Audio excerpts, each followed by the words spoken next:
Hello दोस्तों, नमस्कार। SM किसी चैनल में मैं आप सभी लोगों का दिल से बहुत बहुत स्वागत करता हूं। अगर आपने पहली बार विजिट किया जरूर चैनल को सब्सक्राइब कर लेना। फ्री स्टॉक मार्केट क्लासेस इस चैनल को भी चाहो तो फॉलो कर सकते हो, सब्सक्राइब कर सकते हो। यहाँ पर भी बेल आइकन को हिट करके ऑल जरूर सेलेक्ट करके रख लेना। इस चैनल का लिंक आपको ऊपर आई बटन पे या फिर नीचे डिस्क्रिप्शन में मिल जाएगा। उसी के साथ साथ कल के दिन की बात करें, यस, इसी चैनल के ऊपर एक इंपॉर्टेंट लेक्चर अपलोड होने वाला है, तो कल का वीडियो गलती से भी मिस मत करना। रिमाइंडर जरूर सेट करके रख लेना। तो चले दोस्तों, फिलहाल अभी इस वीडियो को स्टार्ट कर लेते हैं। ठीक है दोस्तों, अभी हम लोग आ चुके हैं बिल्कुल हमारे नॉर्मल स्क्रीन के ऊपर। बहुत सारे स्टॉक्स को कवर करना है, कुछ इंपॉर्टेंट बातें, कुछ डाउट्स।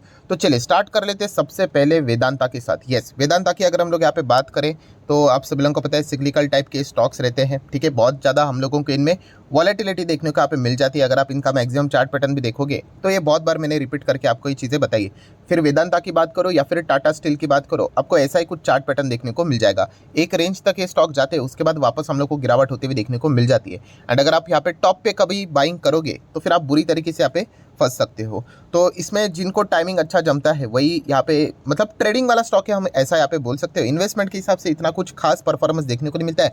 एंड इनकी जो स्टोरी भी है, ठीक है, जिस प्रकार से अगर देखा गया तो अदानी ग्रुप के ऊपर कैसे बहुत ज़्यादा कर्जा है, तो वेदांता के ऊपर भी बहुत ज़्यादा कर्जा है। एंड अगर आप उनके प्रमोटर होल्डिंग देखोगे, उनका स्टेक देखोगे, कितना उन्होंने गिरवी रखा हुआ है, तो आपको अंदाज़ा आ जाएगा कि ये कितना रिस्की कंपनी यहाँ पे बन चुका है। हालांकि देखा गया तो यस, अच्छी खबर हम लोग को जरूर देखने को मिली थी कि 2,500 करोड़ का फंड रेजिंग यहाँ पे होते हुए देखने को मिल रहा है।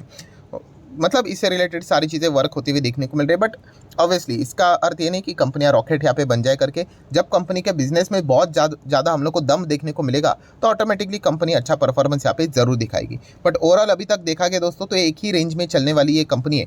खास करके इसको डिविडेंड के हिसाब से यहाँ पे देखा जाता है। कैपिटल गेन की अगर हम लोग बात करें तो इतना कुछ खास कैपिटल गेन तो यहाँ पे बनता है नहीं। एक रेंज तक बनेगा, बट जैसे मैंने कहा कि अगर आप प्रॉपरली अगर निचले स्तर पे ऊपर अगर आप बाय करोगे एंड टॉप लेवल पे बेचोगे तभी कैपिटल गेन अच्छा खासा आपको यहाँ पे बन सकता है। बट जैसे मैंने कहा कि एग्जैक्ट बॉटम टॉप कैलकुलेट करना बहुत मुश्किल होता है। ठीक है, सो इसीलिए यहाँ पे देखा गया तो इन्वेस्टमेंट के हिसाब से थोड़ा सा आपने इस स्टॉक में दूरी बना के यहाँ पे रखनी चाहिए। ट्रेडिंग के हिसाब से अगर आप देखना चाहते हो तो आप जरूर चाहो तो यहाँ पे स्टडी कर सकते हो। देन हम लोग बात करेंगे Happiest Mind Technologies. Yes, Happiest Mind Tech की बात करें तो बहुत ही बढ़िया कंपनी है। छोटी कंपनी है, मिड साइज की कंपनी है। अभी अभी जस्ट इसकी शुरुआत हुई है एंड शुरुआत से लेकर अभी तक कंपनी ने अच्छे रिटर्न्स दिए। 150% के यहाँ पे रिटर्न्स है। ठीक है, उसके बाद तो हम लोगों को पूरा बाजार में ही गिरावट देखने को मिली थी। एंड प्लस आईटी सेक्टर की बात करें, वेस्टर्न कंट्रीज़ की ओर से इनको ज़्यादा बिजनेस मिलता है एंड वहाँ पे स्लो डाउन देखने को मिल रहा है। तो इन कंपनीज़ में भी हम लोग को एक स्लो डाउन देखने को यहाँ पे मिल रहा है। तो इसका अर्थ ये नहीं कि ये कंपनी खराब है करके, बहुत ही शानदार कंपनी है, अच्छी कंपनी है। रिस्क के हिसाब से अगर आप आगे बढ़ना चाहते हो तो ज़रूर इस कंपनी को आप कंसिडर कर सकते हो, कोई गलत बात नहीं है। देन अगर हम लोग बात करेंगे दोस्तों, नो डाउट एक नया टॉपिक बाजार को मिल चुका है। कनाडा और हमारे भारत देश की अगर हम लोग बात करें कौन कौन सी खबरें यहाँ पे निकल कर आएगी, खास करके बिजनेस पॉइंट ऑफ व्यू से अगर हम लोग बात करें, क्योंकि शेयर बाजार की बात हो रही है तो हम लोग उसी के हिसाब से ज़्यादा फोकस रखने की कोशिश करते हैं। कल के दिन हम लोगों ने देखा था कि सबसे पहले हमारे अगर देश के ओर से किसी पर्टिकुलर कंपनी ने डिसीजन लिया है, ग्रुप ने डिसीजन लिया है, वो था महिंद्रा एंड महिंद्रा। एंड इस चीज़ के चलते कल के दिन इस स्टॉक में हम लोग को लगभग 2.5 से 3% के आसपास गिरावट भी देखने को यहाँ पे मिली थी। उसके बाद हम लोगों को अभी देखने को मिला कि आज के दिन यहाँ पे अच्छी खासी बाइंग भी महिंद्रा एंड महिंद्रा के शेयर में होते हुए देखने को मिले, लगभग 1.5% के आसपास। सो एमएनएम की अगर हम लोग बात करें, ये तो फैंटास्टिक कंपनी, शानदार कंपनी है। ऑटो सेक्टर की अगर हम लोग बात करें तो गजब का परफॉर्मेंस यहाँ पे देती है। देन अगर हम लोग बात करें जैसे महिंद्रा के बाद तो यहाँ पे विप्रो की भी अगर देखा गया तो कनाडा में इनका बिजनेस देखने को मिल जाता है। इन्फोसिस की बात करें तो इनका भी कनाडा में बिजनेस देखने को मिल जाता है। या फिर अगर हम लोग टीसीएस की भी बात करें तो हाल ही में उन्होंने भी बहुत सारे ऐसे कुछ डील्स करके रखे हुए हैं, तो इनके ऊपर भी फोकस देखने को यहाँ पे मिल रहा है। बट फिलहाल बताया जा रहा है कि इंडियन आईटी इंडस्ट्री की अगर हम लोग बात करें तो इनके ऊपर कोई ऐसा खास डायरेक्ट इम्पैक्ट देखने के चांसेस हम लोग को कम देखने को यहाँ पे मिल सकते हैं। ठीक है, तो इस चीज़ के चलते देखा गया तो यहाँ पे पैनिक के चांसेस थोड़े से कम यहाँ पे नज़र आ रहे हैं। टीसीएस की अगर हम लोग बात करें तो आप यहाँ पे देख सकते हैं, यस, उनका जो स्ट्रैटेजिक पार्टनर था, ठीक है, उन्हीं के साथ उन्होंने हाल ही में जनवरी में ही यहाँ पे डील यहाँ पे किया था। तो ये देखने वाली बात होगी कि आगे सिचुएशन कैसी रहती है करके। जैसे मैंने आप लोगों को बार बार कहा है कि मतलब जोश में होश नहीं गंवाना होता है। इसमें अगर किसी का नुकसान होगा तो दोनों का नुकसान होगा, कनाडा का भी होगा और हमारा भी यहाँ पे होगा। और जैसे मैंने कहा कि इसका फ़ायदा तीसरा पार्टी उठा लेता है फिर। ठीक है, तो थोड़ा सा सोच समझ कर यहाँ पे चीज़ें करनी चाहिए। पॉलिटिकल वे पे अगर आप चीज़ों को रखोगे तो चीज़ें यहाँ पे चल जाती है। जैसे कि हमारा और चाइना का नहीं है क्या, चलता रहता है। बट ट्रेड के हिसाब से अगर देखा गया तो हम एक दूसरे पर इतने हेवी रेस्ट्रिक्शंस नहीं डालते, छोटा मोटा तो यहाँ पे चलता रहता है। तो ये भी एक बात यहाँ पे समझने वाली यहाँ पे होती है, वरना जैसे मैंने आपको कहा कि तीसरी कोई तो कंट्री होगी खास करके, वो यहाँ पे क्या करेगी, उसका फ़ायदा यहाँ पे उठा के चली जाएगी। तो देख लेते हैं आगे यहाँ पे क्या होता है करके। अभी तक तो ऐसी कोई खबरें आईटी इंडस्ट्री की ओर से हम लोग को देखने को यहाँ पे मिली नहीं है। टीसीएस की बात करें, बहुत अच्छी रिकवरी हम लोग को देखने को यहाँ पे मिल चुकी है। रिकवरी मतलब अभी हम यहाँ पे चेक कर सकते हैं, साल भर की बात करें तो 20%, 5 साल की अगर हम लोग बात करें, ठीक है, 100% के रिटर्न्स यूजुअली हम लोग एक्सपेक्ट यहाँ पे करते हैं। यहाँ से मस्त यहाँ पे गिरा था और यहाँ से अभी आप देख सकते हो ऑलमोस्ट 50% से भी ज़्यादा रिकवरी यहाँ पे हो चुकी है। तो ये चीज़ें यहाँ पे चलती रहती है। पीटी करने के लिए भी बढ़िया स्टॉक है, लॉन्ग टर्म में एक average return more than FD से भी अर्न करने के हिसाब से ये बढ़िया स्टॉक है। तो चाहो तो आप इसको भी स्टडी कर सकते हो। देन हम लोग बात करेंगे दोस्तों railway stocks. Yes, railway stock की बात करें, लगातार गिरावट देखने को मिलती है, बट आज के दिन की बात करें कुछ हरा निशान देखने को मिल रहा है। आईआरएफसी की बात करें या फिर आरवीएनएल की बात करें, रेलवे इंफ्रास्ट्रक्चर में अच्छा तेजी देखने को मिला है 5% के आसपास। इरकॉन की बात करें तो लगभग 3.5% के आसपास। रेलटेल की बात करें तो ऑलमोस्ट 4-5% के आसपास। बट आईआरसीटीसी की बात करें तो अभी भी हम लोग को कमजोरी नजर यहाँ पे आ रही है। आईआरसीटीसी एकदम लास्ट यहाँ पे रेलवे में हम लोग को वर्क करते हुए देखने को यहाँ पे मिल जाता है। ठीक है, पहले इंफ्रास्ट्रक्चर आ जाता है, एक बार इंफ्रास्ट्रक्चर यहाँ पे बिल्ड हो गया उसके बाद हम कह सकते हैं कि आईआरसीटीसी का काम यहाँ पे स्टार्ट हो जाता है। देखिए, हर किसी का बिजनेस मॉडल अलग अलग होता है और उसके एडवांटेजेस अलग होते हैं। अभी ये जो इंफ्रा वाली कंपनियाँ है, रेलवे की इंफ्रा वाली कंपनियाँ, इनके लिए एडवांटेज क्या होता है कि हाँ, पहले अगर किसी भी जगह पे अगर मान लीजिए पॉइंट नंबर ए से पॉइंट नंबर बी तक जाना है और यहाँ पे रेलवे से रिलेटेड पहले कनेक्टिविटी नहीं है, तो पहले तो इंफ्रास्ट्रक्चर बिल्ड करना पड़ेगा। तो उनको पहले काम मिल जाता है, किनको, रेलवे इंफ्रा वाली कंपनीज को। आरवीएनएल की बात करें, इरकॉन की बात करें, ठीक है, उसमें रेलटेल भी यहाँ पे आ जाता है एंड फाइनेंस के लिए आईआरएफसी भी आ जाता है। बट उनमें वो एडवांटेज ज़रूर है। बट आईआरसीटीसी का एडवांटेज क्या है कि यस, एक बार ये चीज़ें सेटअप हो गई, फिर उसके बाद बार बार ट्रेन आती जाती रहेगी, पैसेंजर आते जाते यहाँ पे रहेंगे, तो यस, ये रिकरिंग इनकम यहाँ पे कमाते रहते हैं। और ये जो इंफ्रा वाली कंपनियाँ हैं उनके लिए वो वन टाइम इनकम होता है कि एक बार यहाँ पे वो डॉट्स कनेक्ट यहाँ पे कर दिए, ठीक है, यहाँ पे ब्रिज यहाँ पे बांध दिया, उसके बाद पटरियाँ डाल दी, तो थोड़ी ना हर साल यहाँ पे पटरियाँ बांधते रहेंगे।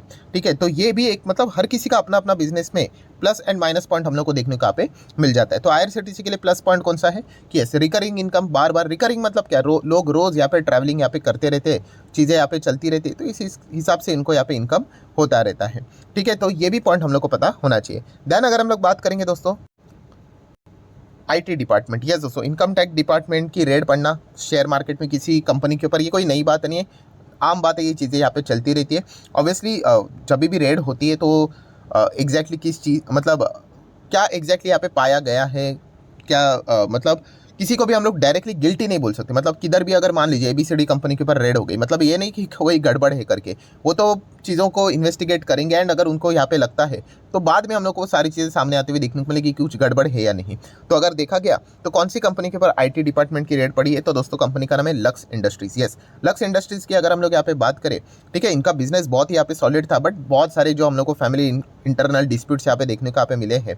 ठीक है, उसके बाद अगर देखा गया तो लगातार ये स्टॉक्स में हम लोग को गिरावट ही देखने को यहाँ पे मिली है। एंड अभी की अगर हम लोग बात करें आईटी डिपार्टमेंट से रिलेटेड, तो उनका जो कोलकाता में हम लोग को जो प्रीमाइसेस देखने को मिलता है, तो वहाँ पे इनकम टैक्स डिपार्टमेंट के सर्चेस चल रहे हैं, ऐसी खबरें यहाँ पे सामने आ गई। तो आरोप क्या है, ऑब्वियसली आईटी डिपार्टमेंट किस चीज़ से रिलेटेड रेड करेगा, एक ही चीज़ तो होती है, टैक्स इवेजन। तो कितने का अमाउंट का टैक्स इवेजन का आरोप है, आरोप मतलब सर्चेस चल रहे 200 करोड़ के आसपास कि इन्होंने टैक्स इतना कम भरा है, उतना टैक्स उन्होंने भरा नहीं है करके। अभी देख लेते हैं क्या आउटकम निकल कर यहाँ पे आता है। फिलहाल तो यही चीज़ें चलती हुई देखने को नहीं, कंपनी ने कहा हम तो पूरी तरीके से इनको कोऑपरेट यहाँ पे करेंगे, कोई दिक्कत की बात यहाँ पे है नहीं। सो अभी पता चलेगा कुछ ही दिनों के बाद यहाँ पे एग्जैक्टली क्या मामला देखने को यहाँ पे मिल रहा है। तब तक के लिए देखा गया तो आज के दिन 3% की गिरावट लक्स इंडस्ट्री में हम लोग को इसी खबर के चलते देखने को यहाँ पे मिली है। नेक्स्ट अगर हम लोग बात करेंगे जेएफएस की, तो ठीक है, ओके परफॉर्मेंस देखने का यहाँ पे मिल रहा है। ठीक है, अगेन कह रहा हूँ, म्यूचुअल फंड यहाँ पे खरीद रहे, इसलिए आप भी ब्लाइंडली खरीदोगे तो ऐसी कोई सेंस की बात यहाँ पे बनती नहीं। आपका जो बाइंग का रीजन है खुद के हिसाब से यहाँ पे होना चाहिए। ठीक है, अगर आपको लगता है म्यूचुअल फंड खरीद रहे इसलिए मैं खरीद रहा हूँ, चाहो तो आप खरीद सकते हो, फिर वो अगर बेचेंगे तो फिर आपको भी बेचना पड़ेगा, क्योंकि जो क्यू होता है उसी के हिसाब से हम लोग को प्लस माइनस करना पड़ता है। नेक्स्ट बात करेंगे HDFC bank. Yes, HDFC bank की बात करें तो जब से इनके मैनेजमेंट ने जो सारी चीज़ें ट्रांसपेरेंटली बाजार के सामने यहाँ पे रखी हुई है, तब से लेकर अभी तक लगातार हम लोग को गिरावट ही देखने को यहाँ पे मिली है। सो अभी भी देखा गया आज के दिन भी 1.5% की अच्छी खासी गिरावट एचडीएफसी बैंक में देखने को यहाँ पे मिल चुकी है। पैसा डूबेगा नहीं यहाँ पे, बट यस, पैसा स्लो बनता है, आप सब लोगों को यहाँ पे पता ही है। ब्लू चिप कंपनी है, लार्ज कैप है, पहले से ही एचडीएफसी बैंक नंबर 1 थी। आज भी नंबर 1 है, बट येस पहले जो इसका साइज था उससे और भी ज़्यादा बड़ा ये कंपनी अभी बन चुका है just because of post merger. And post merger के बाद कंपनी के जो एनपीएज आएंगे, नीम की अगर हम लोग बात करें, मैनेजमेंट ने खुद कहा है कि हाँ थोड़ा सा परफॉर्मेंस यहाँ पे डिटोरेट हो सकता है, आने वाले क्वार्टर के नंबर्स इनके इतने कुछ खास होंगे नहीं, उम्मीद ज़्यादा रखना मत। मतलब हर कोई कैसे इंतजार करता है अरे एचडीएफसी बैंक के नंबर आएंगे कैसे आएंगे, तो इस वक्त हर किसी को पता होगा कि इनके बैंक्स के नंबर्स इतने कुछ खास यहाँ पे नहीं होने वाले हैं, ठीक है। तो ये खुद मैनेजमेंट ने बोल के यहाँ पे रखा हुआ है, उसी का नतीजा हम लोग को फिलहाल तो देखने को मिल रहा है। देन हम लोग बात करेंगे दोस्तों एक कॉमन चीज़ कौन सी, स्टॉक मार्केट में इस प्रकार से स्टॉक जबरदस्त सडनली गिरते हुए देखने को आपको मिल जाते हैं, 10%, 11%, 15% की ऐसी गिरावट। सो आप यहाँ आपको देख सकते हैं दोस्तों कि आज की तारीख 22 सितंबर है और क्या लिखा हुआ है, बोनस इशू। सो ये एक्स डेट है, ये मैं बेसिक चीज़ सिखा चुका हूँ, बट ये जो बिगनर होते हैं उनको थोड़ी सी चीज़ें पता नहीं होती है। तो जब भी इस प्रकार की बड़ी गिरावट देखने को यहाँ पे मिल जाए तो कभी भी कंपनी का एनएससी बीएससी ऑफिशियल वेबसाइट के ऊपर जाके कंपनी का नाम सर्च करके कॉर्पोरेट एक्शन में चेक करने का कि कहीं आज का दिन एक्स डेट तो नहीं है। अगर एक्स डेट रहेगा तो अब आपको डरने की जरूरत यहाँ पे नहीं है। वही चीज़ होते हुए देखने को मिले कि कंपनी एक्स बोनस यहाँ पे हो चुकी है। कंपनी का नाम क्या है, बर्जर पेंट। यस दोस्तों, बर्जर पेंट में हम लोग को ये सडनली गिरावट देखने को मिले, आप यहाँ पे देख सकते हैं। देखिए इस प्रकार का ड्रॉप आपको देखने को यहाँ पे मिल जाएगा, बट कोई टेंशन की बात नहीं। इनफैक्ट अगर देखा गया तो आज के दिन तो बर्जर पेंट रॉकेट की तरह हम लोग को शानदार परफॉर्मेंस देते हुए भी देखने को मिल रहा है, 6% के आसपास। मतलब हम लोग कह सकते हैं एक्चुअल में कंपनी ने एकदम शानदार परफॉर्मेंस दिखाया। हाँ बट अगर आप डिमैट अकाउंट में अगर आप चेक करोगे मोबाइल फ़ोन के ऊपर तो ऑब्वियसली आपके अकाउंट में वो जो बोनस शेयर्स है, ठीक है, 5 के बदले आपको 1 शेयर जो मिलेगा वो क्रेडिट हुआ नहीं है। उसके लिए 10, 15, 20 का दिन का टाइम लगता है, वो भी कब आएगा वो भी एग्जैक्टली पता नहीं, अभी तक कोई कॉन्क्रीट रूल नहीं बने हैं उसके ऊपर, ठीक है। तो तब तक के लिए आप लोगों को वो उस प्रकार से वो गैप के हिसाब से डाउनफॉल नज़र यहाँ पे आ जाता है। सो इस चीज़ के लिए बिल्कुल भी डरने की यहाँ पे ज़रूरत होती नहीं है, ठीक है। बिगिनर लेवल की यहाँ पे क्वेरी है। इनफैक्ट देखा गया तो आज के दिन एकदम कमाल का परफॉर्मेंस हम लोग को बर्जर पेंट में देखने को यहाँ पे मिल चुका है।